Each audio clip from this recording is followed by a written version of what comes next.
अगर सी plus plus में हमने डायनेमिक मेमोरी मैनेजमेंट करनी है, डायनेमिक मेमोरी एलोकेशन करनी है, तो हमें जो ऑपरेटर मिला उसका नाम है न्यू। और एक चीज जो आपने हमेशा ध्यान रखनी है, अगर कभी भी सी और सी प्लस प्लस दोनों में ही अगर हमने कोई मेमोरी ब्लॉक एलोकेट करवाया है रन टाइम पे, मतलब डायनेमिकली, तो उस मेमोरी ब्लॉक का हम कभी भी नाम नहीं रख सकते। उस पे काम करने के लिए हम पॉइंटर यूज करते होते हैं। एक और चीज, सी प्लस प्लस में अगर आपने डायनेमिक मेमोरी एलोकेशन की है, मतलब आपने मेमोरी ब्लॉक एलोकेट करवाया है यूजिंग न्यू ऑपरेटर, तो उस मेमोरी ब्लॉक को डिलीट प्रोग्रामर को ही करवाना पड़ता है एक्सप्लिसिटली यूजिंग डिलीट ऑपरेटर। मतलब जो मेमोरी ब्लॉक आपने प्रीवियसली एलोकेट करवाया था न्यू से, उससे आपको ही डिलीट करवाना पड़ेगा, प्रोग्रामर को ही डिलीट करवाना पड़ेगा using delete operator. But the most important thing is, कोई भी मेमोरी ब्लॉक अगर बनाया जाता है रन टाइम पे, उसका कभी भी नाम नहीं रख सकते, neither in C language neither in C plus plus. अब हम न्यू ऑपरेटर को समझेंगे with the help of examples. New operator को यूज किया जा सकता है दो कामों के लिए। या तो हम न्यू ऑपरेटर को यूज कर सकते हैं एक सिंपल वेरिएबल बनाने के लिए, या हम न्यू ऑपरेटर को यूज कर सकते हैं एक डायनेमिक एरे बनाने के लिए। न्यू ऑपरेटर को यूज करके हम एक सिंपल वेरिएबल भी बना सकते हैं, या तो वो वेरिएबल कोई प्रिमिटिव टाइप का हो सकता है, इंट, कैर, फ्लोट है, एक डायनेमिक एरे बनाने के लिए। न्यू ऑपरेटर को यूज करके हम एक सिंपल वेरिएबल भी बना सकते हैं, या तो वो वेरिएबल कोई प्रिमिटिव टाइप का हो सकता है, इंट, कैर, फ्लोट, लॉन्ग, डबल, या वो वेरिएबल क्लास टाइप का भी हो सकता है। और अगर आपने न्यू ऑपरेटर को यूज करके क्लास टाइप का वेरिएबल बनाया, तो उस वेरिएबल को कहा जाता है डायनेमिक ऑब्जेक्ट। इसको हम समझते हैं with the help of an example. मैंने यहां एक क्लास बनाई और इस क्लास के अंदर मैंने दो डेटा मेंबर्स बनाए हैं, रोल नंबर एंड नेम। दो मेंबर फंक्शंस भी हैं। फर्स्ट मेंबर फंक्शन में हमने नेम और रोल नंबर नाम के डेटा मेंबर भरवाए हैं, और दूसरे मेंबर फंक्शन में हमने नेम और रोल नंबर नाम के डेटा मेंबर्स प्रिंट करवाए हैं। इस प्रोग्राम के थ्रू हम समझेंगे न्यू ऑपरेटर का फर्स्ट यूज, जो है एक वेरिएबल बनाना। चाहे प्रिमिटिव टाइप का बना सकते हो, चाहे क्लास टाइप का बना सकते हो। क्लास टाइप का वेरिएबल कहलाता है ऑब्जेक्ट।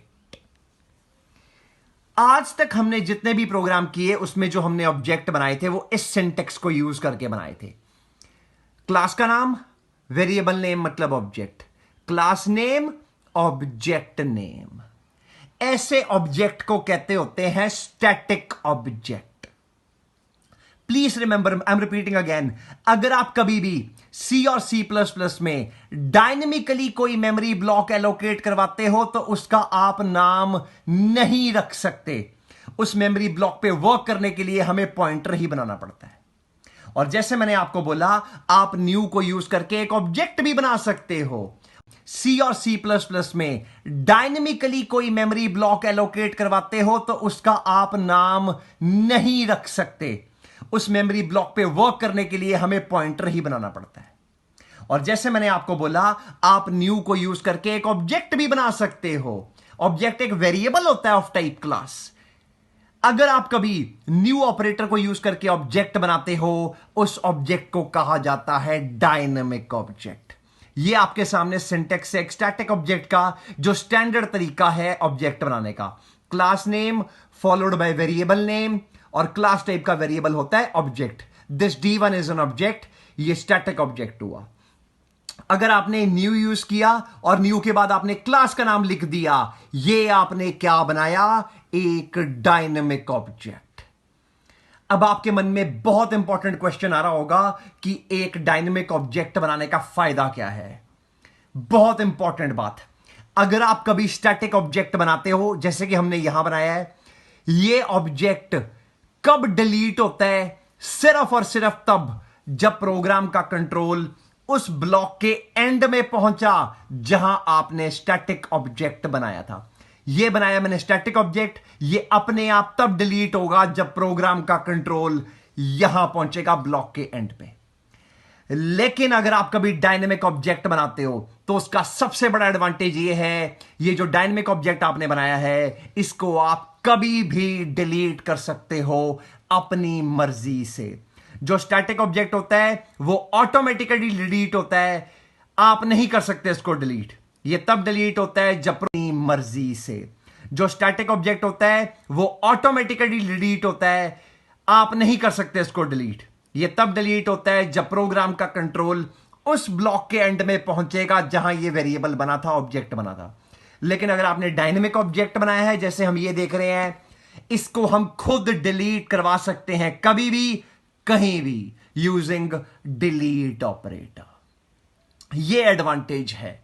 अगर हम एक ऐसा ऑब्जेक्ट बनाना चाहते हैं जो कभी भी बन सके, कभी भी डिलीट हो सके, प्रोग्राम अभी चल रहा है, प्रोग्राम का कंट्रोल ब्लॉक में ही है जिसमें ऑब्जेक्ट बना है, हम चाहते हैं ब्लॉक के अंदर अभी प्रोग्राम का कंट्रोल है तभी डिलीट हो जाए ऑब्जेक्ट जो हमने बनाया है। यह काम करने के लिए हम डायनेमिक ऑब्जेक्ट बनाएंगे जो कभी भी डिलीट हो सकता है। डिलीट करने के लिए न्यू से बना ऑब्जेक्ट, डिलीट करने के लिए डिलीट ऑपरेटर। अब न्यू यूज कैसे करना है, पहले लिखेंगे new and the name of the class. इतना करने से क्या होगा, एक ऑब्जेक्ट बन जाएगा डायनेमिक ऑब्जेक्ट और उसका एड्रेस पॉइंटर के पास आ जाएगा। जैसे मैंने आपको बताया, अगर आपने कभी भी कोई मेमोरी ब्लॉक डायनेमिकली बनाया है, न्यू को यूज करके बनाया है, तो उस पर काम करने के लिए हमें पॉइंटर बनाना पड़ता है। क्योंकि ये एक ऑब्जेक्ट है तो इसका एड्रेस स्टोर करेगा पॉइंटर टू ऑब्जेक्ट। कैसे बनेगा, स्टार पॉइंटर का नाम और आगे क्लास का नाम। जब भी कभी आप पॉइंटर बनाते हो क्लास टाइप का, वो होता है पॉइंटर टू ऑब्जेक्ट। ये हमारा बन गया डायनेमिक ऑब्जेक्ट। अब इस पे वर्क करने के लिए, मेंबर फंक्शंस को चलाने के लिए हम इनडायरेक्शन ऑपरेटर यूज करेंगे। ये तरीका है, ये सिंटेक्स है। पॉइंटर का नाम arrow, first member function get, arrow member function show, ये डेटा मेंबर्स प्रिंट हो जाएंगे।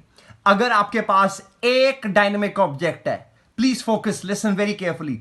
अगर आपके पास एक डायनेमिक ऑब्जेक्ट है जैसे ये बनाया हुआ है मैंने, और उसका एड्रेस किसी पॉइंटर के पास है, एक डायनेमिक ऑब्जेक्ट का एड्रेस एक पॉइंटर के पास, उस डायनेमिक ऑब्जेक्ट पे काम करने के लिए हम यूज करते हैं pointer and indirection operator. Dot नहीं यूज होएगा, यहां पे एरो यूज होगा। कब, जब किसी डायनेमिक ऑब्जेक्ट पे काम करना हो, किसी एक पे।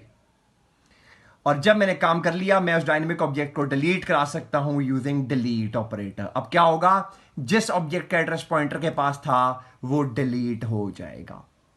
तो जब मर्जी बनवाया और अपनी मर्जी से डिलीट करवाया। अगर स्टैटिक होता तो ये कब डिलीट होता, अगर जब प्रोग्राम का कंट्रोल एंड में आता। क्या पता यहां पे 1000 लाइंस और होती, तो जब तक वो 1000 लाइंस ना चलती ये ऑब्जेक्ट डिलीट ना होता जो स्टैटिक था। लेकिन डायनेमिक हम कभी भी डिलीट करा सकते हैं। एक डायनेमिक ऑब्जेक्ट का एड्रेस एक पॉइंटर के पास होगा। अगर आपने 10 डायनेमिक ऑब्जेक्ट बनाए हैं, आपको 10 पॉइंटर बनाने पड़ेंगे और हर बारी एरो का यूज करके आप मेंबर फंक्शन कॉल करेंगे। और ये आपकी ही रिस्पॉन्सिबिलिटी है डायनेमिक ऑब्जेक्ट को डिलीट करवाना। अगर नहीं करवाओगे तो वो मेमोरी में पड़ा रहेगा, मेमोरी वेस्ट करेगा। तब डिलीट होगा जब आप कंप्यूटर को बंद करोगे, सिस्टम को बंद करोगे। लेकिन ये फोर्सफुली डायनेमिक ऑब्जेक्ट को डिलीट कर देगा जब भी आपने ये लाइन लिखी और ये लाइन चली। ये फर्स्ट तरीका है न्यू ऑपरेटर को यूज करने का, न्यू को यूज करके एक वेरिएबल बनाने का।